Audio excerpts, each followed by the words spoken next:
Au nom du Père et du Fils et du Saint-Esprit, Amen. Mon Seigneur et mon Dieu, je crois de tout mon cœur que tu es ici, que tu me vois, que tu m'entends. Je t'adore à genoux devant toi. Je te demande le pardon de mes péchés et ton aide pour faire de mon mieux ce moment de prière. Ma mère, Marie, ma mère du ciel, Saint Joseph et mon ange gardien, intercédez pour moi.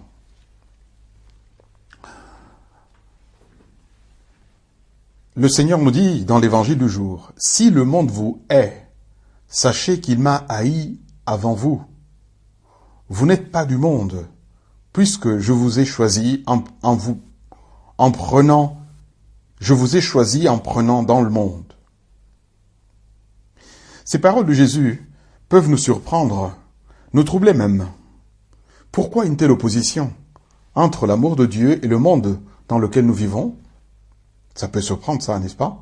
Que Jésus oppose le monde et ses disciples. Nous pensions peut-être qu'en suivant Jésus, tout deviendrait plus facile, plus doux, plus lumineux, que nous serions mieux acceptés. Mais le Christ nous révèle une vérité spirituelle plus profonde. Aimer vraiment dérange. Voilà. Aimer vraiment dérange. Le monde, au sens évangélique, n'est pas d'abord une réalité géographique ou culturelle. C'est une mentalité, une manière d'être, celle du refus de Dieu, de l'autosuffisance vis-à-vis de lui, de l'orgueil au fond et de l'oubli de Dieu. Le monde dont parle Jésus, c'est tout ce qui s'oppose au don de soi, à la lumière de la vérité, à la simplicité de l'amour. Et cela, le Christ lui-même, ne l'oublions pas, l'a affronté jusqu'à la croix. Quand Jésus nous choisit du milieu du monde, c'est pour faire de nous des signes de contradiction. Attention, non pas des provocateurs, mais des révélateurs, en un certain sens. Par notre manière de vivre, de parler, de prier, nous montrons qu'il est possible, c'est ça la révélation, nous montrons qu'il est possible de vivre autrement.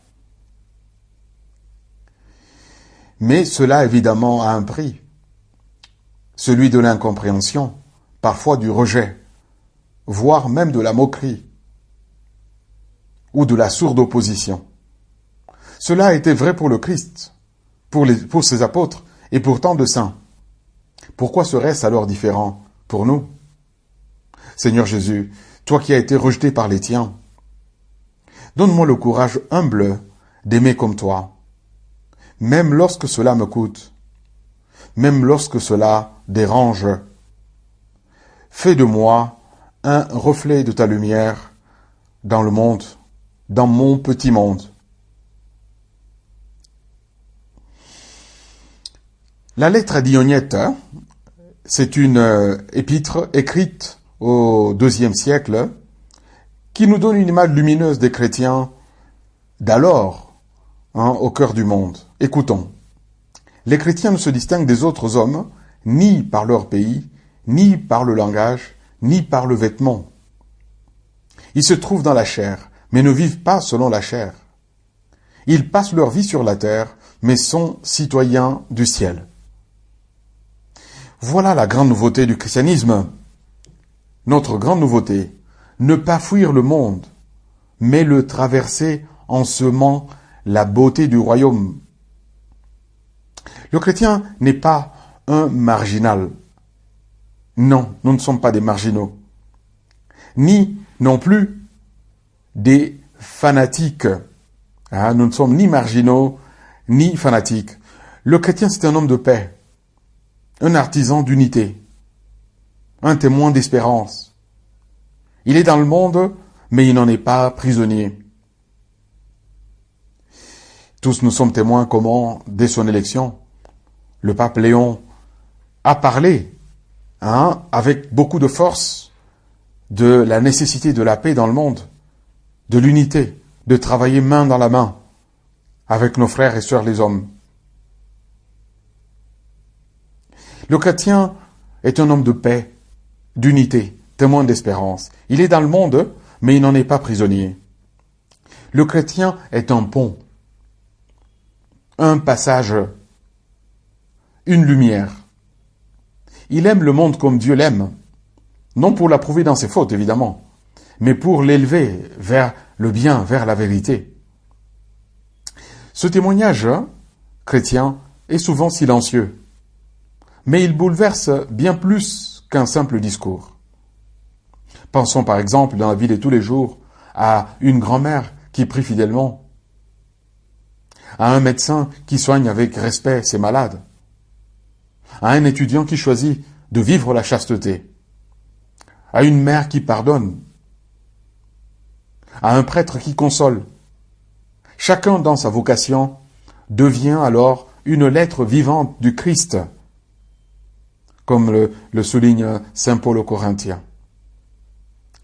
Père très bon, tu nous as placés dans le monde comme ton sel, ta lumière, ton levain. Donne-nous, Seigneur, la grâce d'une fidélité joyeuse, d'une présence discrète mais vraie, d'une vie qui révèle ton amour.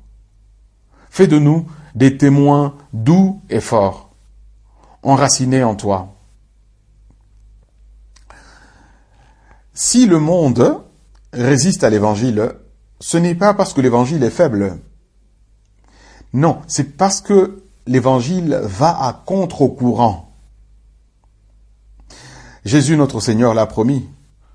Et nous l'écoutons dans l'Évangile d'aujourd'hui. Le serviteur n'est pas plus grand que son maître. Mais à travers cette opposition, une promesse se cache, celle d'un fruit à venir. Car le rejet du monde n'est pas une fin en elle-même. Il est souvent signe que la semence a été plantée, mais qu'elle a rencontré de la résistance. Pensons à la croix du Christ. Ce fut d'abord un lieu de haine, mais qui est devenu plus tard lieu de salut, dont parle Paul dit que notre seule fierté sur la croix de notre Seigneur. Au début, c'était un lieu de haine et d'opposition. Pensons à tant de missionnaires, de moines, des laïcs, méconnus ou persécutés, qui ont changé la face du monde par leur fidélité tranquille. Eh bien, le Seigneur attend de toi et de moi également cette même posture, une fidélité tranquille, chacun à notre mission. Même s'il y a une opposition sourde, soyons calmes, avec patience, les fruits viendront.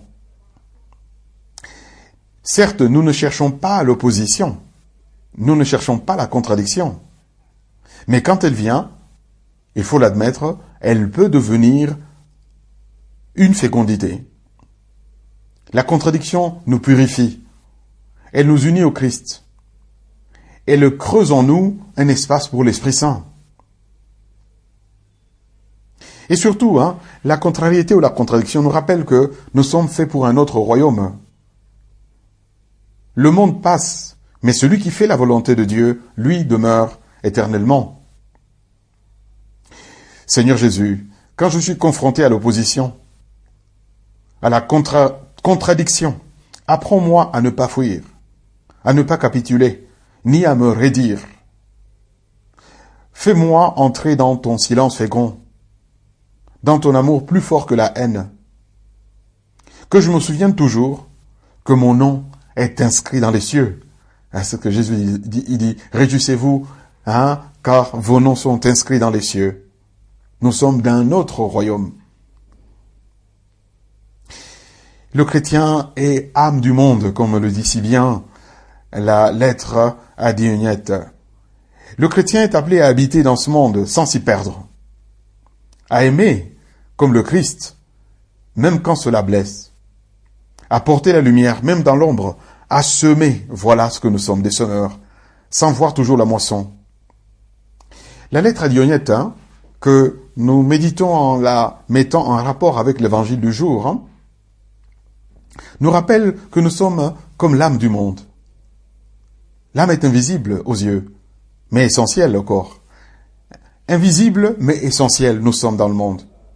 Silencieux, mais vivant. Et même si le monde parfois nous rejette, le Christ nous envoie à lui comme témoin de son amour. Alors, avançons sans peur, enracinés dans la parole, nourris de l'Eucharistie, éclairés par la prière. Et sûr que le royaume grandit, même quand les ténèbres semblent l'emporter.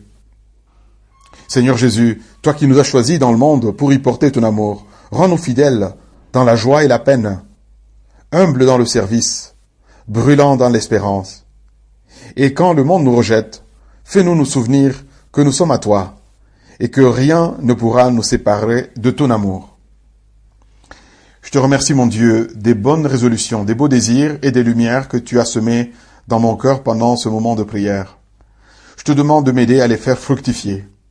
Marie, ma Mère du ciel, Saint Joseph et mon ange gardien, accompagnez-moi toujours en chemin.